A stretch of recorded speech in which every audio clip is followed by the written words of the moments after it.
Bonjour tout le monde. Voilà. Nous sommes quand ce qu'on appelle Erev Shabbat Vaïtranan et aussi Erev, donc, puisque Shabbat, tout Bishvat, tout Bishvat, tout Be'av commence vendredi soir aussi, donc en même temps que Shabbat. C'est quoi tout Be'av?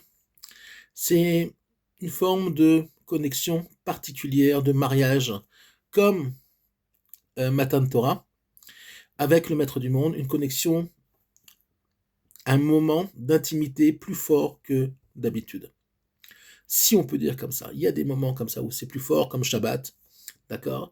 Alors c'est pas que finalement ce moment-là est plus fort que d'autres dans le sens où quelque chose a changé, mais si on peut dire comme ça, si on peut imaginer la chose, c'est que à certains moments, on va dire du temps, comme Shabbat, qui est la chose la plus importante dans le judaïsme, je ne parle pas de derech eretz, respecter les autres, ça, je parle au niveau des jours, au niveau, on va dire, de la puissance spirituelle du temps, les écrans, certains écrans, entre nous et le maître du monde, sautent. Et justement, je voulais expliquer quelque chose de particulier et qu'il faut bien comprendre. Le maître du monde a créé un monde où il a dû, non pas lui se rétracter, ce qu'on appelle le Tzimtzum, parce que ça n'existe pas, lui ne peut pas se rétracter, il est une chose, pas une chose, il est une entité, si on peut dire comme ça, unique, imperturbable, il a été, il est, il sera, et il n'est pas malléable, il n'y a pas de changement possible en son sein, mais le monde a été créé par ce qu'on appelle un Reshimo de lumière. Reshimo Shel Or. À savoir, c'est quoi un Reshimo Shel Or? Une trace de lumière. Pas lumière dans le sens lumière, qu'on appelle Or en hébreu, mais on va dire une trace d'énergie. Même pas une énergie originelle, mais seulement une trace d'énergie. Et avec ça ont été créés tous les mondes. Je ne parle pas que du monde matériel, avec toutes les galaxies, etc. Mais je parle même des mondes spirituels, jusque au-dessus du Olam Abriya, pour ceux qui savent de quoi je parle, et jusqu'au ce qu'on appelle Kisya Kavod, à savoir le couvercle qu'il y a entre la création et le monde de l'émanation, le monde de Hatzilut, qui est un monde beaucoup plus élevé, où finalement il n'y a que le divin qui s'exprime. Attention, Dieu n'est pas là-bas, et je vais expliquer. De façon schématique et grossière, Dieu pénètre, et j'ai expliqué, c'est très facile à comprendre, toutes les strates de la vie, de la création. C'est ce qu'on appelle le Ratson, entre autres. À savoir que le Ratson est une forme d'énergie qui permet au monde d'être, avec un grand E. À savoir que, par exemple, si les atomes de chaque chose créée, ok, puisque tout est fait d'atomes, nous sommes dans un monde atomique et subatomique, euh, si les choses peuvent se maintenir, ok, que le monde n'explose pas, se désintègre pas, c'est tout simplement parce qu'il y a une volonté du divin que les choses restent stables, que le monde soit stable. C'est ce qu'on cherche au CERN. Eux appellent ça la matière noire. Nous on appelle ça le Ratson, à savoir quelle est cette énergie-là, nous on la connaît par tradition, quelle est cette énergie-là qui permet au monde finalement de se maintenir, d'être stable, et qu'un morceau de bois reste bois, et que pouf, les atomes finalement ne se désintègrent pas et ne s'éparpillent pas. Ben, c'était avant, si on peut dire comme ça, le monde du tau, où il y avait toutes les énergies, c'est le monde du tau du premier jour de la création, et oublier jour dans le sens jour 24 heures, d'accord. Il faut changer de disquette par rapport à ça. Évidemment que le monde n'a pas été créé en 6 jours tel que nous on connaît, d'accord, tel que nous on connaît les jours. Euh, c'est une idée, mais c'est pas les jours de 24 heures, puisqu'il n'y a pas, ça c'est un très grand secret de Torah, il n'y a pas, on va dire, non seulement de linéarité du temps, mais il n'y a pas non plus, même dans l'illusion qu'on a du temps de 24 heures par jour, ou 365 par an, je ne sais pas comment on compte, ça n'a pas d'importance, il n'y a pas, on va dire, on va dire, le temps change. Parfois, regardez, Euh, il y a des fois où un être humain, parfois, on dit pas des fois en français, parfois, il y a des semaines qui passent très vite. Très très très vite. Waouh, j'ai pas vu cette semaine passer. Ou alors, qu'est-ce que le temps est long. Mais vous allez me dire, mais c'est 24 heures. C'est 24 heures, c'est pas, c'est toujours 24 heures un jour. Une semaine, c'est toujours 6 jours plus un.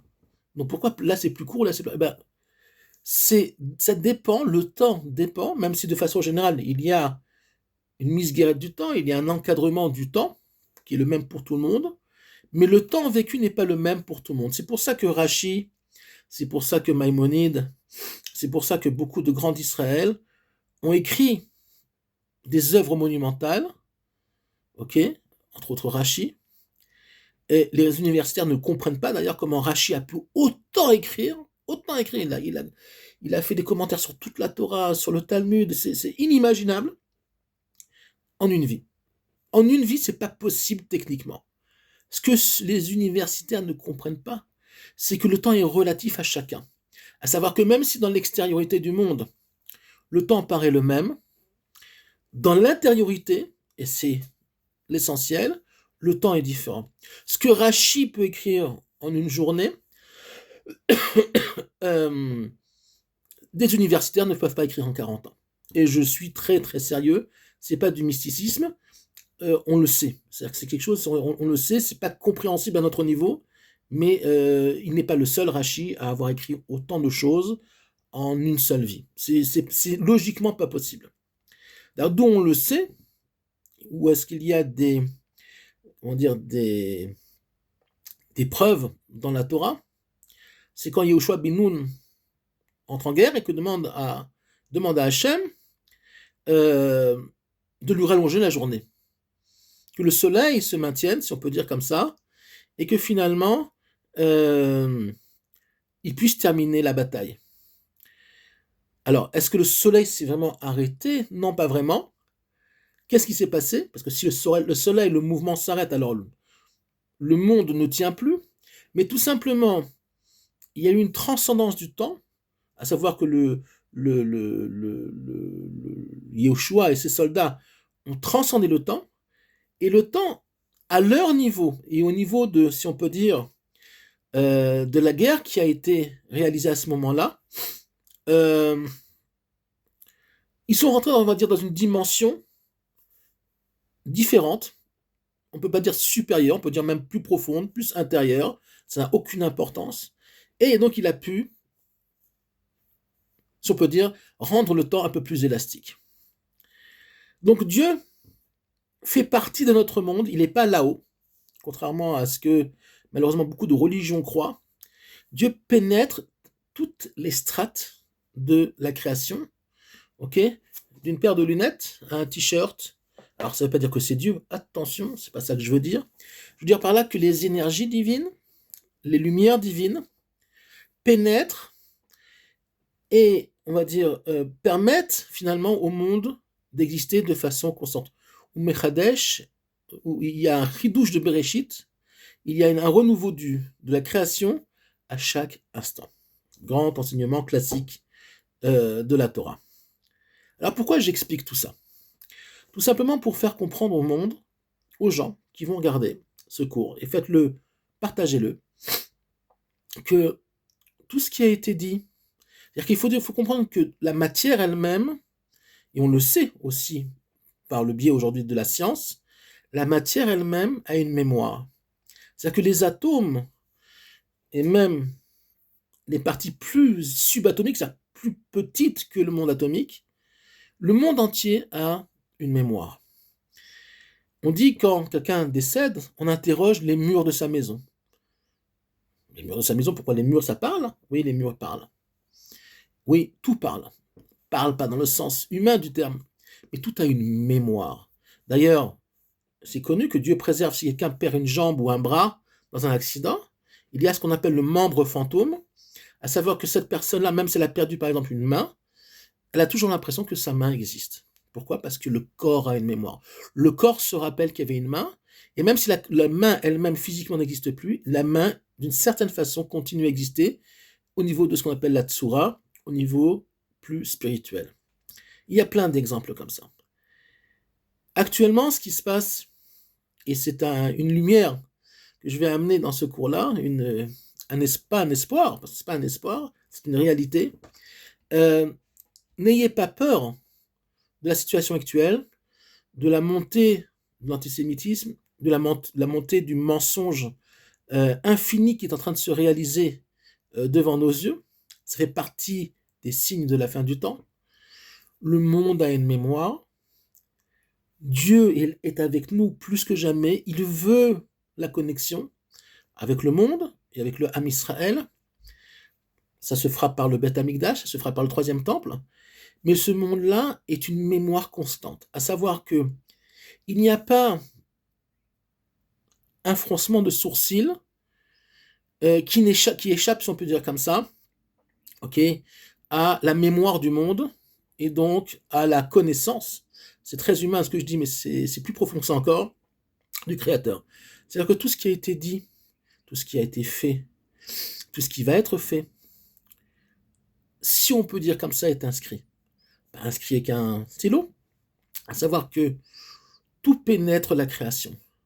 Tout le mal qu'on nous fait actuellement, je l'ai déjà dit 1000 fois, mais je répète, pour ceux qui sont un petit peu angoissés, et je sais que beaucoup de gens sont angoissés, tout ce qui nous a été fait est en train de faire, tous les mensonges qui sont en train de courir partout, à droite et à gauche, tout sera, on va dire, réglé, à savoir que une fois le Mashiach dévoilé, et c'est pour pas si longtemps que ça, on ne sait pas quand, mais c'est très proche, ça peut être 1 an, 3 mois, 3 semaines, je ne sais pas demain, aujourd'hui, d'accord, on n'est pas des prophètes, mais on sait, d'après l'histoire, d'après notre compréhension de l'histoire, que c'est pas si loin que ça. Dieu demandera des comptes à tout le monde. Et quand je dis à tout le monde, c'est tout le monde. Nous, mais aussi aux ennemis d'Israël, à ceux qui ont soutenu Israël malgré le tsunami de haine qu'il y a, et il n'y a rien de nouveau, 85 ans, la Shoah a pu se faire non pas seulement à cause des Allemands, mais aussi à toute la collaboration passive des populations, et active, mais aussi beaucoup passive. Rappelez-vous, quand ont été assassinés les enfants de Toulouse, d'accord, quand on a laissé Madame Halimi, Madame Knoll, Ilan Halimi, le super Karcher, qui est descendu dans les rues manifester. Charlie, on est tous Charlie, on est tous le Bataclan. Mais est-ce qu'on est tous les Juifs de France à l'époque? Avez-vous vu 500 000 Français, 1 million de Français descendre dans les rues de France, manifester pour soutenir le peuple juif? Rien du tout. Il y avait que des Juifs dans les manifestations, quelques élus, quelques intellectuels non juifs de bonne foi, et quelques, on va dire, justes des nations, qui se comptaient sur les doigts d'une seule main.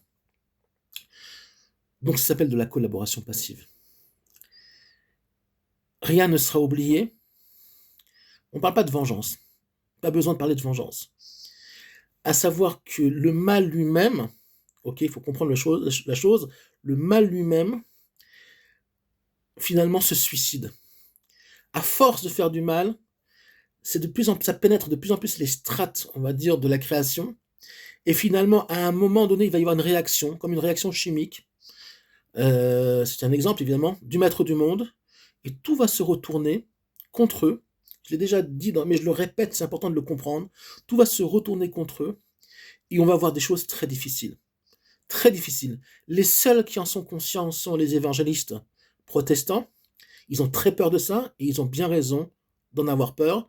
D'ailleurs, ce sont les seuls qui, même si leur raison, elle n'est pas toujours très cachère, puisque eux croient au retour de Jean-Claude, mais au plus profond d'eux-mêmes, ils connaissent bien le Tanakh, connaissent bien la Bible, ils savent comment ça fonctionne, et je regarde un peu ce qui se passe là-bas, j'ai des élèves qui sont d'anciens évangélistes qui me racontent, ils ont très peur du retour de Manivelle pour le monde occidental et autres, parce qu'ils savent très bien comment ça marche, ce sont peut-être les seuls, il y a certains musulmans aussi, éclairés, il y en a, mais ce sont les seuls qui savent comment le maître du monde va retourner la situation et on va voir des choses terribles se passer dans ce monde. Ça peut être une troisième guerre mondiale, ça peut être une prise de contrôle des islamistes en Europe, on verra bien. Mais ça va pas être beau à voir, mais finalement tout est juste. Dieu demandera des comptes aux nations du monde pour tout le mal qu'ils nous ont fait. Shabbat Shalom, et il faut surtout pas s'inquiéter.